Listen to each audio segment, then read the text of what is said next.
Hello friends, welcome back to my channel.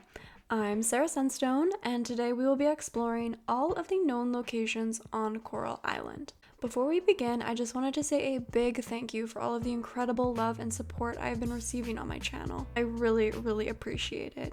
You guys are so awesome. But without any further ado, let's take a tour of Coral Island together. First, let's take a look at the Coral Island map.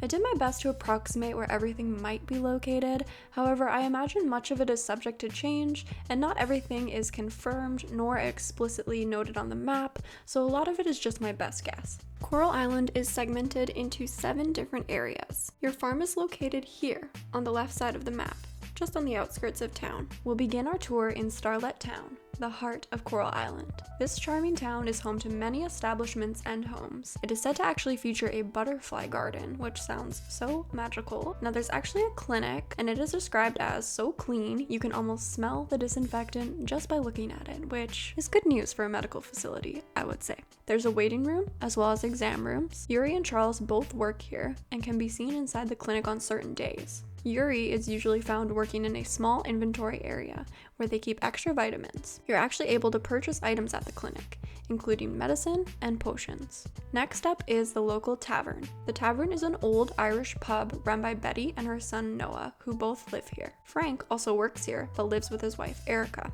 The ambiance of the pub is described as casual with a country vibe. Now it has been confirmed that Theo performs here, however I personally wonder if anyone else ever steps up to the mic, or if there would ever be a guest performer, say from off island or something like that. At the tavern you are able to purchase food and beverages from the register, and it is open every day from noon to midnight except on Wednesdays when it is closed.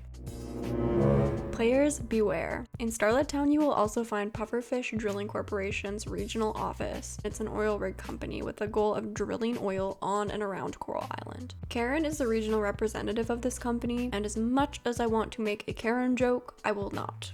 Because I know there are thousands of beautiful, amazing, lovely Karens out there, but just saying. Pufferfish Drilling Corporation is set to open in the spring. They plan to lobby their way into the community and collect properties to secure voting rights. Evil.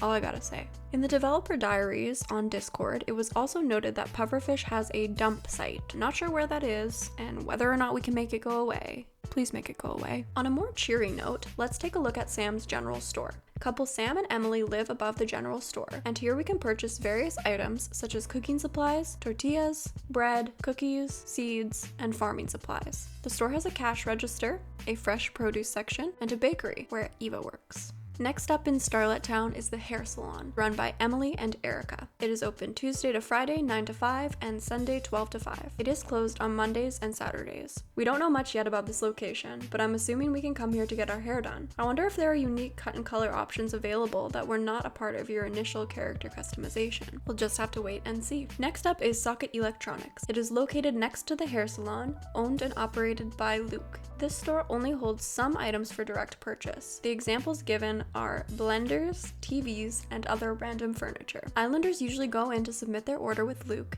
and he will special order items in for you and ship them directly to your house free of charge. This totally reminds me of the Nook's Cranny system in AC, which I actually really like. I kind of like how the selection there changes every day. I don't know if it'll be the same here at Socket Electronics, but I really like that. I like that you can't just buy everything all at once. It kind of keeps you coming back and seeing what's new. There's also a mysterious temple in Starlet Town, which is located on the map here. Next up is the Victorian Mansion. Now this is home to Ling, Randy, and Leah. This is a 100-year-old building, and it's actually one of the 3 original buildings on Coral Island. It's only slightly larger than the other island homes, but it is very old. Before we leave Starlet Town, I want to quickly cover a few residential addresses that are located here. Number 1 Main Avenue is home to Charles and Scott. Number 2 Main Avenue is home to Jim and his 2 children, Lily and Theo.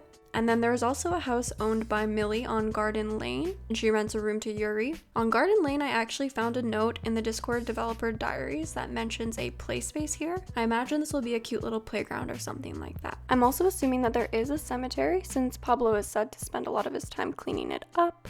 I'm not sure if it's in town or out of town, but I just wanted to mention it here. There's also the address number 2 Parkview, which is where Frank, Erica, and their 2 cats, Peanut and Butter, live. But I don't know if this is in Starlet Town downtown, or it could potentially be in like the Woodlands area because it said there's homes in this area as well. So again, another one I'm not sure about. Next up is the beach, which we can see here on the map. The beach is rich with sparkly white sands, seashells, and seasonal fruits. On the beach, we can find an abandoned villa, which was owned by former residents of Coral Island who left very abruptly many years ago. Now, their only daughter Nina still visits the villa in the summers, and Lily occasionally house sits for her. I wonder if this is a little glimpse at what Nina's villa might look like in the background of this clip here. Next up is the beach shack, which is owned by Sunny, who runs it with Jim, two local fishermen. Sunny's son, Oliver, also lives here. Here, you can purchase fishing and diving equipment, along with some seafood meals. I'm wondering if this is what I've been calling the fish and sip. Someone mentioned in the comments of my first video that it could be that, and the more I read into the characters and have been reading information on the locations, it seems like the fish and sip is never actually mentioned. So I think it's probably the beach shack, and the fish and sip sign is sort of like a marketing kind of banner. Next up is the Coral Inn, which is situated on the pier at the beach. I couldn't actually find a building on the map that was on the pier, so I'm not sure if it's pictured in this photo at all. Alice, Suki, Valentina, Eva, and Macy all live at the Coral Inn, and it is apparently very lively on the weekends. Many native islanders visit and relax in the lobby. They spend their time reading and enjoying the view and the ocean breeze. So this seems like a really good spot to check out when you want to casually just kind of bump into people, introduce yourself, practice some pickup lines. Next up are 3 boats. The first is the floating boat. This is Theo's personal boat that he uses to fish. It's actually a hand-me-down from his dad, so it's vintage, yet it's fully functional. The next boat is called the Red Boat. This boat is actually broken, and it's parked next to Theo's boat. It's noted that it seems that the boat can be tweaked, so I'm wondering if this is hinting at it being the boat that we will repair for our island hopping adventures.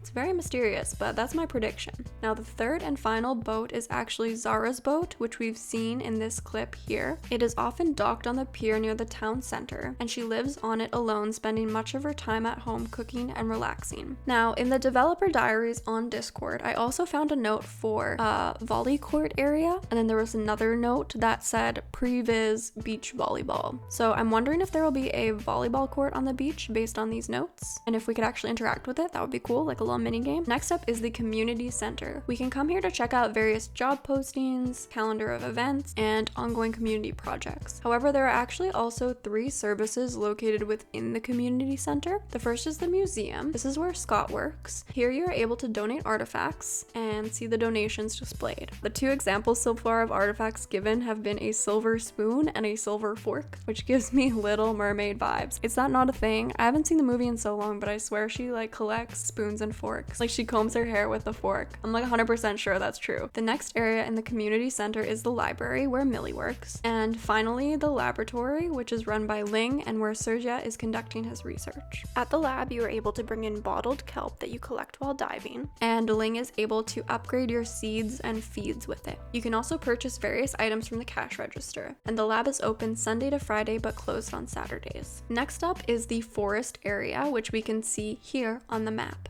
The forest is a mystic sanctuary for wildlife, filled with ruins and who knows what. In the forest, you just might be able to find Ben's caravan if you keep your eyes peeled. I found this photo on the Stairway Games website, and I wonder if his van might end up looking something like this. It is most likely that his van will be on the move, so he might not always be easy to find. It has also been noted in the dev diaries that there will be a fishing spot in the forest, along with a waterfall and a river. Next up is the Huntress Cabin. This is the residence of Kira, Jack, and Kenny. Kira spends her days watching the mine, despite being retired. She feels it's her job to ensure that there are no monsters on the loose. Thank you, Kira, for that. Take one for the team.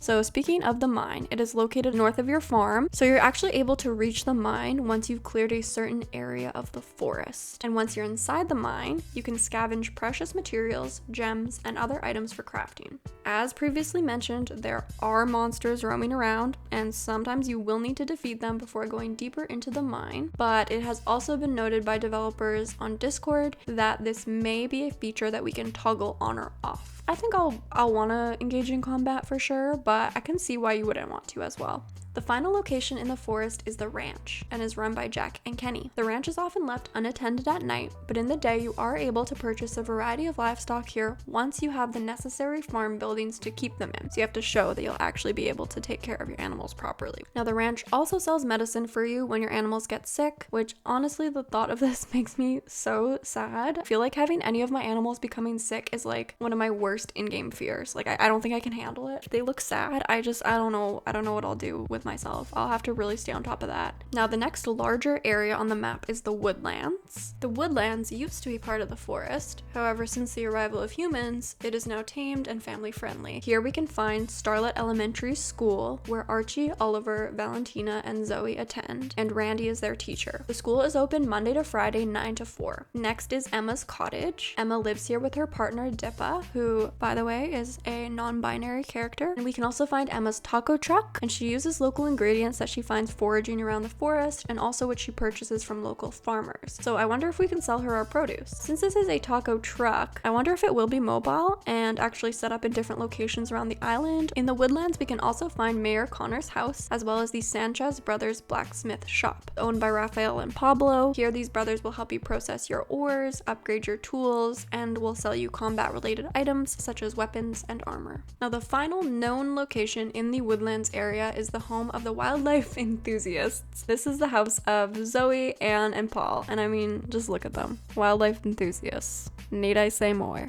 Next up is the Coral Island Hillside. Now on the hillside is the Carpenter House, where Joko, Dinda, Archie, and Sergia live, and here we can purchase building and crafting materials. We can also build and upgrade our farm buildings and our home. The Carpenter's Workshop opens on Sunday from 10 to 2 and Monday to Friday 10 to 5. It is closed on Saturdays. The other location on the hillside is the Hillside Brewery and Vineyard. It is located on the far east side of the farm and produces sake and wine. Luke, Bree, and Walter live in a manor behind the vineyard, and they actually do not sell their products directly to consumers. Rather, they provide for local establishments and actually export most of it to neighboring countries. Now, there are 3 other locations on Coral Island that are slightly more mysterious than the others. The first being the lake, which is located on the northeastern part of the island. Here we can find the Goddess Temple, which has been on the island for a while. We don't know a whole lot about this temple, other than, based on the trailer, it appears to be home to the Goddess of Flowers, who rejuvenates the island's waters. The next mystery location is the Lookout, and this is where we can find the lighthouse, which actually used to be a place where locals prepared for battles, but as time has passed, the lighthouse is now just used for navigational aid. Apparently you can see some really nice sunsets here, and it appears to be empty with spiral stairs to access the top. I do believe that you can go inside the lighthouse, as the Discord developer diaries have noted the process of designing the interior.